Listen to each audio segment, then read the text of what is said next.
Hello दोस्तों, अभी आप लोग के सामने रवि शास्त्री जी हैं जिन्हें बीपीएससी में 120 रैंक प्राप्त हुआ है और बहुत बड़ी उपलब्धि है कि बीपीएससी में जो है इनका चयन हुआ। और आगे आप लोग को तैयारी में क्या सुविधा हो सकती है एक सफल व्यक्ति से आप जान सकते हैं। और इसी संदर्भ में जो है कि हम इनका अभी छोटा सा साक्षात्कार करने जा रहे हैं और ये हमारे मॉक श्रृंखला से जुड़े थे और इन्होंने चयन पाया है। यह संस्थान की बहुत बड़ी उपलब्धि भी है। पहला प्रश्न है रवि शास्त्री जी आपसे कि तैयारी कब से आप कर रहे हैं? सर बहुत बहुत धन्यवाद बुलाने के लिए।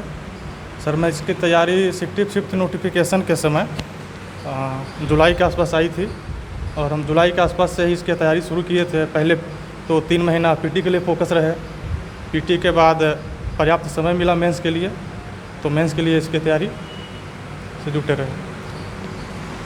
अच्छा, पीटी मेंस और साक्षात्कार का अलग अलग महत्व है। पीटी का रोल है कि आपको स्थान बनाने के बाद ही मेंस में आप लिख सकते हैं। मेंस में विश्लेषण पक्ष की जो है कि आपको समझ होनी चाहिए और साक्षात्कार पूरे व्यक्तित्व का परीक्षण है। तो आप तीनों प्रक्रिया के संदर्भ में क्या कहना चाहेंगे? सर जैसा कि आपने बताया, पीटी एक एलिमिनेशन प्रोसेस है, आपको एक भीड़ से अलग करती है और आगे की मुख्य परीक्षा और साक्षात्कार के लिए आप एंट्री देने का काम करती है। सर अभी सर समय है अगले परीक्षा के लिए कि पीटी में जुटे रहें ताकि हम उस भीड़ से निकल पाएँ और मेंस के लिए इसका एक यही रोल है कि हम मेंस में बैठ सकेंगे और फाइनल जो रिजल्ट है सुनिश्चित कर पाएंगे। और मेंस और साक्षात्कार ये दोनों सर बहुत ज़रूरी है मेरिट के लिए। और साक्षात्कार का ये रोल है आप कि उस एक एनालिटिकल बेस्ड अप्रोच बना के आप तैयारी में आगे बढ़ें। और साक्षात्कार का रोल है एक व्यक्तित्व का परीक्षण है। मेंस में चेक तो कर ही लिया जाता है कि आपकी नॉलेज का, एक इंटरव्यू है जो आपका व्यक्तिगत परीक्षण है, वो ये चेक करते हैं। एक नॉर्मल टॉकिंग है कि आप जिसको हमने चुना है कैपेबल है या नहीं एक ऑफिसर बनने लायक बिहार में। तो कुछ लोग इंटरव्यू बोर्ड में होते हैं जो जानबूझ के कुछ ऐसे सवाल पूछते हैं कि आप ट्रबल में आएँ, तो वो ये चेक करते हैं कि आप प्रेशर हैंडल कर पा रहे हैं कि नहीं। तो एक ओवरऑल इंटरव्यू पर्सनालिटी बेस्ड ही है, पर्सनालिटी टेस्ट है, एक कोई नॉलेज का टेस्ट बहुत ज़्यादा उसमें नहीं है। बिल्कुल। जब पीटी में जो है अब प्रश्न का जो प्रवृत्ति है पहले के अनुसार बदला है। साइंस के 30 प्रश्न आ रहे हैं, करेंट के 30 प्रश्न पूछे जा रहे हैं। इसके अलावा बिहार का जो प्रश्न है वो भी पेचीदा ढंग का आ रहा है। तो लड़के इसमें कैसे सामंजस्य बनाएं और पीटी में कैसे बेहतर स्कोर किया जा सकता है? सर पीटी में बेहतर स्कोर के लिए कहना चाहूँगा कि बीपीएससी के पीटी परीक्षा में एक संतुलन कहीं ना कहीं बनाकर चली है बीपीएससी। हिस्ट्री का वेटेज हम देखें, साइंस का और बिहार स्पेशल करंट अफेयर का, तो एक लगभग संतुलन है और बहुत ज़्यादा इधर उधर नहीं होता है। तो इतिहास पर फोकस करें। हाँ, साइंस के क्वेश्चंस बढ़े हैं तो नॉन साइंस बैकग्राउंड वाले के लिए दिक्कत होती है, लेकिन अगर साइंस का भी सटीक मार्गदर्शन और सटीक मटेरियल से तैयारी किया जाए, प्रश्न बहुत बेसिक ही होते हैं, 10th लेवल के होते हैं, तो आसानी से उसको भी टैकल कर सकते हैं।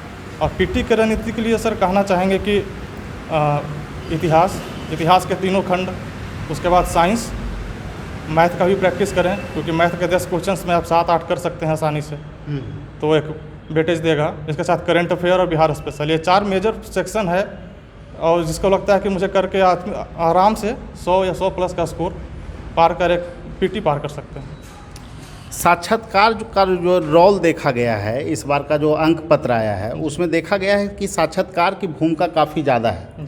साक्षात्कार यहाँ तक कि पहले कहा जाता है था कि पोस्ट के लिए अच्छा है कि अच्छा पोस्ट आपको दिला देगा, लेकिन पोस्ट से लेकर चयन बहुत सारे ऐसे बच्चे देखे गए हैं जो हमारे संस्थान से भी हैं और फिर आप भी हमारे संस्थान से ही थे। तो बहुत सारे ऐसे बच्चे हैं जिनको पोस्ट तो दूर, उनका रैंक जो है 90 नंबर यहाँ से पाए और उसके बाद डायरेक्टली वो एसडीएम बन गए। तो मतलब साक्षात्कार को आप किस रूप में देखते हैं इस प्रक्रिया में? सर साक्षात्कार इस पूरे चयन प्रक्रिया में अंतिम पड़ाव है और साक्षात्कार का एक बहुत बड़ा रोल है। अक्सर देखा गया है कि कटअप के आप आसपास हैं या कटअप से थोड़ा ऊपर हैं, तो साक्षात्कार में 120 अंक है, उसमें आप 85-90 का स्कोर कर देते हैं तो आप अंतिम चयन पा लेते हैं अच्छी तरह से। और अगर आपका मेंस में अच्छा मार्क्स है तो साक्षात्कार का रोल और बढ़ जाता है कि आपको अच्छी रैंक अपने जो प्रेफरेंस है उसका 1st 2nd का जो पोस्ट है वो आप ले सकते हैं। तो साक्षात्कार का महत्व सर अभी इस परीक्षा में अगर देखा जाए तो एक ओवरऑल इक्विटेबल डिस्ट्रीब्यूशन है मार्क्स का। तो इस मामले में देखा जाए साक्षात्कार का बहुत बड़ा रोल है, रैंक में, रिजल्ट में, इन चीज़ों में। छात्रों को आप क्या संदेश देना चाहेंगे?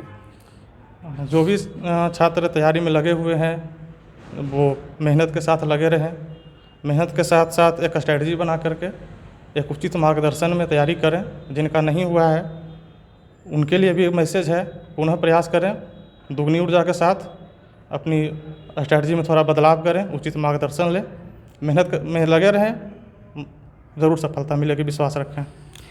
कोचिंग संस्था का क्या रोल हो सकता है इस पूरी प्रक्रिया में?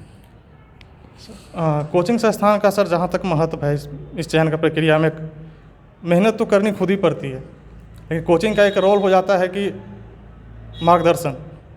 मेहनत सिर्फ करने से बहुत कुछ संभव नहीं है, मेहनत से संभव है, मैं सहमत हूँ, लेकिन मेहनत के साथ साथ स्मार्ट वर्क, क्योंकि पढ़ना बहुत है, सिलेबस बहुत है। कोचिंग का रोल है आपको एक डायरेक्शन देना, मार्गदर्शन देना, कम मेहनत में, कम से कम समय में ज़्यादा आउटपुट निकालने का एक रोल कोचिंग के थ्रू मिलता है। अच्छा, आपको बिहार शिक्षा विभाग मिल रहा है। जी सर। तो आप इसमें क्या बेहतर करना चाहेंगे पद पर जाने के बाद? सर, बिहार शिक्षा सेवा बिहार सरकार की उत्कृष्ट सेवा है।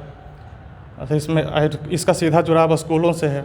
अब बिहार एक जहाँ कि एक मानव संसाधन वाला राज्य है, तो हम चाहेंगे कि स्कूली स्तर पर प्राथमिक, माध्यमिक और उच्च शिक्षा के जो स्तर है उसमें इस शिक्षा विभाग के जो विभिन्न अंग हैं, मध्याह्न भोजन के तहत, सर्व शिक्षा अभियान के तहत, इन चीज़ों का सरकार के द्वारा जो स्कीम्स है इसको ज़्यादा से ज़्यादा उतारा जाए, ज़्यादा से ज़्यादा बच्चों का इनरोलमेंट इन्हेंस हो।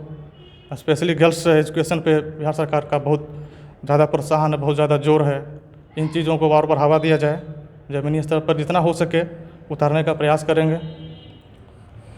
यूपीएससी में जो है कि जो रिजल्ट आया उसमें बहुत सारे प्रश्न उठे कि मीडियम का जो है कि वर्चस्व देखा जा रहा है, और ये जो बीपीएससी का रिजल्ट आया है इसमें भी बहुत सारे लड़के जो है आशंकित हैं और उनको लगता है कि मीडियम के वजह से उनका चयन नहीं हो पाया और सेकेंड पेपर में उनको कम अंक दिए जा रहे हैं। इस संदर्भ में आपका क्या विचार है? सर, जहाँ तक मीडियम का सवाल है, इंग्लिश मीडियम, हिंदी मीडियम का डिबेट पुराना है अभी भी, और अभी के दिनों में, और यूपीएससी के रिजल्ट को लेकर, बीपीएससी के रिजल्ट को लेकर मुद्दा और लाइट में आया है। सर, मुझे लगता है कि मीडियम कभी सिलेक्शन का बैरियर नहीं हो सकती है। हिंदी मीडियम के अभी जो अभ्यर्थी हैं, परीक्षार्थी हैं, उनका ये रहता है कि सिलेक्शन कम है, तो मुझे लगता है कि थोड़ा सा स्ट्रेटजी में बदलाव करें। शब्दावली का चयन, जिस तरह से इंग्लिश में क्या है कि कीवर्ड्स मायने रखते हैं, उस तरह से हिंदी मीडियम में भी शब्दावली का अच्छे शब्दावली के टाइटल्स का चयन करें तो उसमें भी बेहतर हो सकता है। और हिंदी मीडियम से अच्छे रिजल्ट्स भी हैं, तो मीडियम बैरियर नहीं होगा। और इस तरह की चीज़ें अगर दिमाग में है तो मुझे नहीं लगता है कि मतलब इस सबको रखने से कोई फ़ायदा नहीं है, निकाल ही देना चाहिए। ठीक है, निश्चित रूप से जो इन्होंने बातें रखी वो आप लोगों के लिए सहयोग प्रदान करेगा परीक्षा की तैयारी में, रणनीति में और आगे आपको बढ़ने में। और सही रणनीति के तहत ही बीपीएससी में सिलेक्शन पाया जा सकता है और अच्छे पद पर आप जो है कि जा सकते हैं बीपीएससी में। और बिहार प्रशासनिक सेवा की इस बार 88 पद आए हैं 67वें बीपीएससी में, तो इसे लड़के लोग आशा की किरण के रूप में देख रहे हैं और एक बहुत बड़ी वैकेंसी होने की भी संभावना नज़र आ रही है। इस बार जो है कि एक चीज़ और देखने को मिल रहा है कि जो वैकेंसी है वो लगभग 900 प्लस होने जा रही है, हम लोग का जो अनुमान है। तो ठीक है, सभी लोग तैयारी करते रहें और इस वीडियो से बहुत कुछ आपको देखने को मिला होगा, बहुत कुछ सीखने को मिला होगा। फिर मिलेंगे अगले वीडियो में, तब तक के लिए सभी लोगों को धन्यवाद।